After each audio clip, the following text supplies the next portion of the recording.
Alright, today I'm going to go over the Constitutional Convention, also known as the Philadelphia Convention, the Federal Convention, or the Grand Convention of Philadelphia. The convention took place from May 25th, 1787 to September 17th, 1787, and was signed that same day. The Constitutional Convention took place in Philadelphia, Pennsylvania, in the Independence Hall.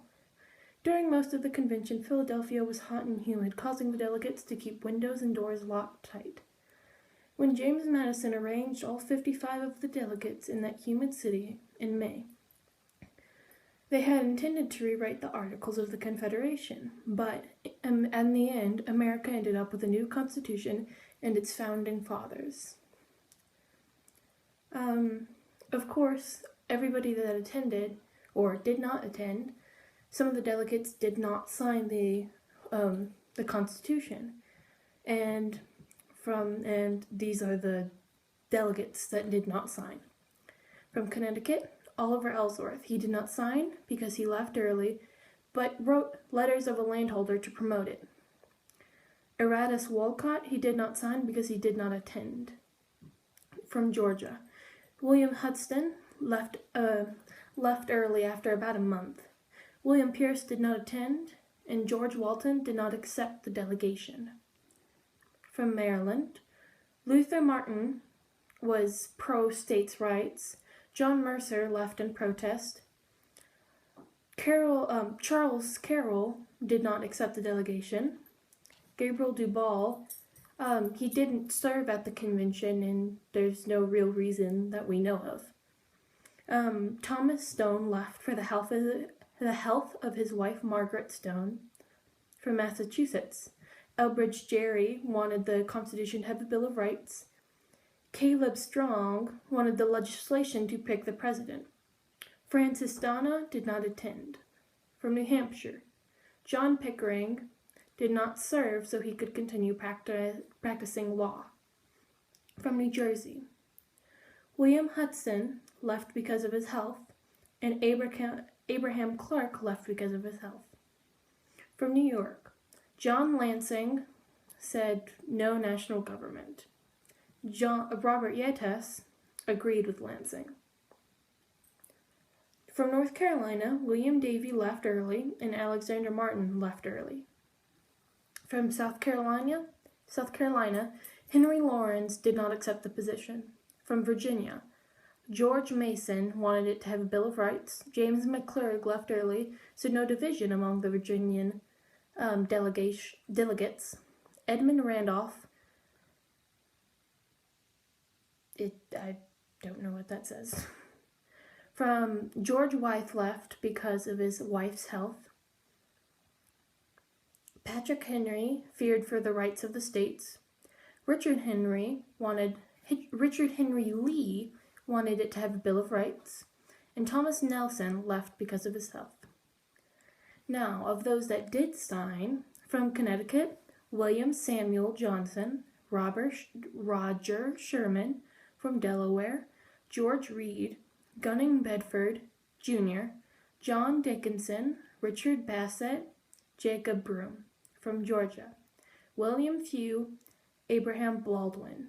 From Maryland, James McHenry, Daniel of St. Thomas Jennifer, Danielle Carroll.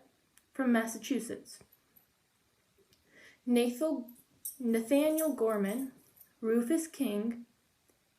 From New Hampshire, John Langdon, Nicholas Gilman. From New Jersey, William Livingston, David Beerley, William Patterson, Jonathan Dayton. From New York, Alexander Hamilton. From North Carolina, William Blount, Richard Dobbs Speight, Hugh Williamson. From Pennsylvania, Benjamin Franklin, Thomas Mifflin, Robert Morris, George Clymer, Thomas Fitzsimmons, Jared Ingersoll, James Wilson, and Gouverneur Morrissey. From South Carolina, John Rutledge, Charles Cotsworth Pinnicky, Charles Pinnicky, and Pierce Butler. Rhode Island did not send any delegates, and from Virginia, John Blair, James Madison Jr., and George Washington. Now, I think we've all heard the saying, "we the people," before, but I don't know, I certainly didn't know the whole thing before now. And what I would call the introduction of the Constitution, it states, "We the people of the United States, in order to form a more perfect union, establish justice, ensure domestic tranquility, provide for the common defense, promote the general welfare, and secure the blessings of liberty to ourselves and our prosperity, do ordain and establish this Constitution for the United States of America."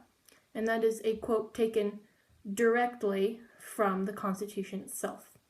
First off, we have the 7 articles. Article 1, the legislative branch. This article contains 10 sections, and here it creates Congress to make laws, then divides Congress into the Senate and the House of Representatives. Then they make rules for election of the Senate and the House of Representatives. And after that, they give powers to Congress and limits its powers to others. In the second article, it discusses the executive branch. It sets up rules for election, powers the president has and what they do not have, and how to impeach or overthrow them. In the third article, the judicial branch. This one decided on the Supreme Court, its jobs and powers, also including other federal courts. This also has the power of judicial reviews, and it defines treason. Article 4, the states. This article simply states that the states must get along and guaranteed them all a place in the Union. Article 5, making amendments. I'm going to go into the 10 original amendments because I feel like they're important. But the actual article explains how to add amendments, and now there are 22 instead of just 10. The First Amendment, freedom of speech, press, religion, assembly, and petition. This means if you don't like it, you can say your mind against it and not be scared to be killed or thrown in jail. The Second Amendment, the right to bear arms. This simply means that American citizens can own guns legally. The Third Amendment, citizens do not have to house soldiers. So that means nowadays if a soldier walked into your house and wanted a room in your bed, in your house, you could tell him no. The Fourth Amendment, no unreasonable search or arrest, and that would mean that they can't arrest you without a logical reason. The Fifth Amendment, no double jeopardy or no witness against yourself. This says that you can't be charged twice for the same crime. The Sixth Amendment, rights of accused in criminal cases. This means if you're in custody of the police, you have things you can still demand, like I know a very common one is a phone call. You get one phone call, I believe. The Seventh Amendment, trial by jury. This means if you commit a crime, you have the right to a trial by jury of citizens or judges. The Eighth Amendment, no excessive bail or cruel punishment.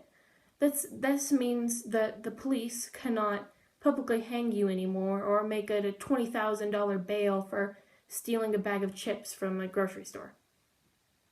The Ninth Amendment, people get rights not listed in the Constitution. This means you have more rights listed than what's simply written down on the Constitution. The 10th Amendment, any rights not given to the federal government are given to the states or the people. This means that states have certain powers to ban products and people have their right in their day. And now we move back into articles. Article 6, supreme law of the land. This states that the Constitution has the highest power or the supreme law of the land. And Article 7, ratification.